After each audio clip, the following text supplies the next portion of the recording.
Your mechanic just told you the power steering pump needs to go. Maybe he quoted you $600, maybe $1,200. He said the seals are shot, the whining means the pump is failing, and if you keep driving it, the whole rack and pinion goes next. What he did not tell you is that Japanese automotive engineers cracked this exact problem decades ago. Toyota, Nissan, Honda, Subaru, they all quietly solved it with something that costs $5 at Walmart. And the reason most American drivers have never heard of it has everything to do with how the repair industry makes its money. Today, we are going to expose exactly what this method is, why it works on a chemical level, why Japanese automakers built their entire power steering systems around it, and why the shop quoting you $800 is almost certainly wrong about what is actually wrong with your car. The problem: nobody explains properly. Power steering whine is one of the most misdiagnosed symptoms in the entire automotive world. The moment you walk into a shop and describe that high-pitched whining noise when you turn the wheel, most service advisors already have the answer before you finish the sentence. Failed pump, needs replacement. Here is your estimate. But that diagnosis skips something fundamental. The power steering pump on your car is not a fragile component. These pumps are engineered to run at high pressure, thousands of times a day for 150,000 miles or more. A pump that is genuinely mechanically failed, with scored internal veins, a cracked rotor, or a seized bearing makes a completely different sound. It grinds, it knocks, it gets dramatically worse under steering load, and it does not care what temperature the engine is. The whine that most drivers hear, the one that screams when the engine is cold and then quiets down after 10 minutes of driving, is not a failed pump. That is a fluid problem. And there is a very specific reason why Japanese automakers understood this earlier and better than anyone else in the industry. What's actually happening inside the system? A hydraulic power steering system circulates fluid under pressure from a reservoir, through the pump, through high-pressure lines, into the steering rack, and back again. That fluid is doing two completely separate jobs simultaneously. It is transmitting the hydraulic force that makes steering effortless, and it is lubricating and conditioning every rubber seal, every O-ring, and every internal surface throughout the entire system. When the fluid is healthy, the system is silent. When the fluid degrades, it starts destroying everything it touches, from the inside out. Here's what fluid degradation actually looks like over time. Fresh power steering fluid is a bright, transparent reddish liquid. After 50,000 miles with no maintenance, it starts to oxidize and darken. After 100,000 miles with no change, it has absorbed moisture, collected microscopic metal particles from the pump's internal components, and chemically broken down into a thick, dark brown sludge that smells like burnt rubber. That is what circulates through the system on most high-mileage cars. Not fluid, contaminated sludge. And that contaminated sludge does something specific to the rubber seals inside the pump and the steering rack. It dries them out. The rubber seals in a power steering system, the O-rings, the shaft seals, the piston seals inside the rack, are designed to stay soft, pliable, and slightly swollen when bathed in clean fluid. The moment degraded fluid stops conditioning those seals, they start to shrink and harden. A shrunken seal no longer forms a complete barrier. Pressure drops. The pump has to work harder to compensate. And as it strains to generate enough pressure through a system that is leaking internally, it creates that unmistakable high-pitched whine. The mechanic hears the whine, does not check the fluid condition, and recommends a new pump. The actual problem, the degraded fluid in the dried-out seals, goes completely unaddressed. The new pump goes into the same contaminated system and starts degrading on its own within months. It is one of the most expensive and completely avoidable repair cycles in the industry. Why the Japanese figured this out first? Here is the thing that surprises most people when they actually read their owner's manual for the first time. Pick up the manual for a Toyota Camry, Corolla, Tacoma, or 4Runner. produced between the 1980s and the early 2000s. Find the power steering fluid specification. It does not say power steering fluid. It says automatic transmission fluid, ATF. Dexron 2 or Dexron 3 to be specific. Same with Nissan. The factory service manual for countless Nissan models, Altima, Pathfinder, Frontier, explicitly specifies Dexron ATF as the correct power steering fluid, not compatible with it, not an acceptable substitute in an emergency, the factory-specified fluid. Subaru's hydraulic power steering systems run on ATF from the factory. BMW's official flush procedure for their hydraulic power steering systems calls for Dexron 3 ATF. 1 quart of Dexron 3 ATF at Walmart costs $5. The same quart at AutoZone costs $6. So the question is, why? Why did Toyota and Nissan engineers specify automatic transmission fluid for a power steering system when everyone else was selling dedicated power steering fluid? Because ATF is a fundamentally better hydraulic fluid for this application, and the chemistry behind it is not complicated. The chemistry nobody talks about. ATF and generic power steering fluid are both hydraulic oils at their core, mineral or synthetic base oil with an additives package. The difference is in what that additives package actually contains.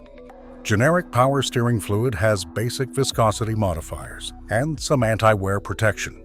That is the standard formulation, and it does an adequate job as long as it is changed regularly.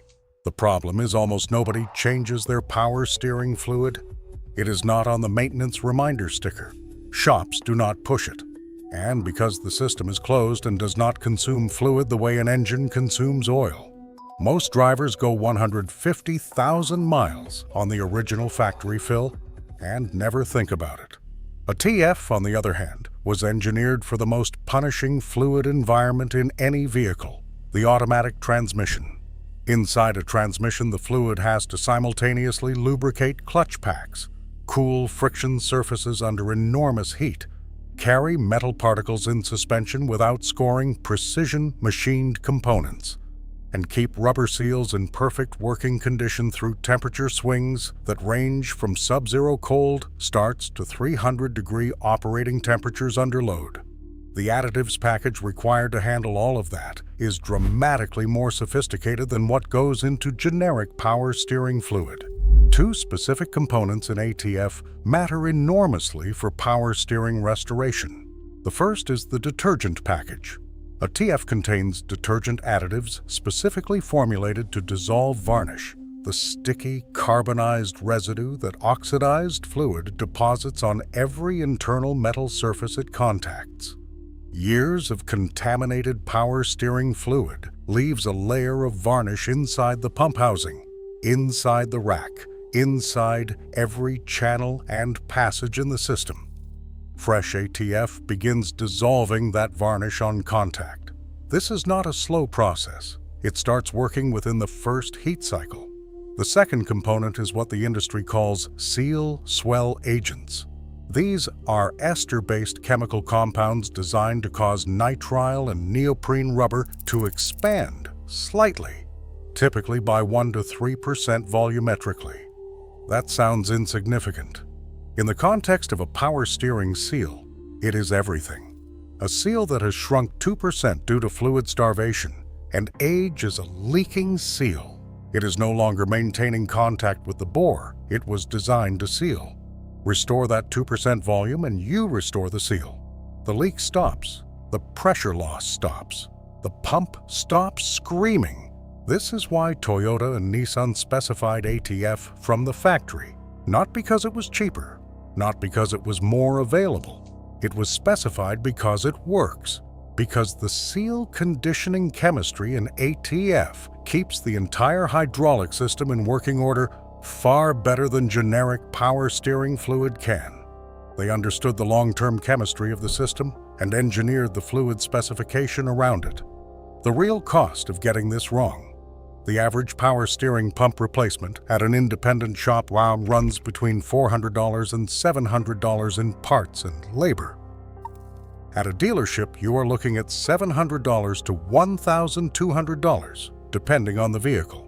Rack and pinion replacement, which becomes the recommendation if the pump replacement does not solve the underlying problem, runs $800 to $2,000. Here is the part that makes this genuinely infuriating. Contaminated or degraded fluid is the primary cause of power steering noise and premature component failure in the vast majority of hydraulic steering complaints. A simple fluid exchange performed before damage occurs can extend the life of the pump and rack by tens of thousands of miles. But because fluid maintenance generates almost no shop revenue compared to component replacement, it rarely gets recommended proactively. Real owner accounts document this pattern consistently.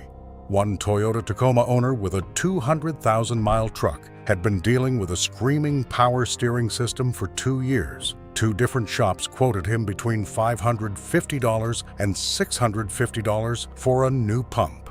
He checked his owner's manual, saw the factory ATF specification, drained the degraded fluid, and refilled it with fresh Dexron 6 ATF. The whine was gone within a week. That truck is still running the same original pump at 240,000 miles. A BMW 3 Series owner went to the dealer with power steering whine and came out with an $850 estimate for a new pump. He went home, pulled up the BMW factory service documentation, confirmed the Dexron 3 ATF specification, performed 2 fluid exchanges himself, and reported complete elimination of the noise after the second exchange. $12 in fluid and an afternoon in the driveway. A Subaru Outback owner documented the same scenario with a 150,000-mile power steering system that had been leaking slowly for over a year. His mechanic said the rack seals were worn and the rack needed to be rebuilt or replaced, with estimates ranging from $400 to $900. After switching to fresh ATF, per the Subaru factory specification, the leak slowed dramatically within 2 weeks and stopped entirely within a month as the seal conditioners did their work. The rack was never touched. These are not isolated anecdotes. These are documented outcomes across Toyota, Nissan, Subaru, and BMW owner forums. Hundreds of identical stories. Contaminated fluid misdiagnosed as mechanical failure. Cheap fluid maintenance solving a problem that shops were ready to charge 4 figures to fix.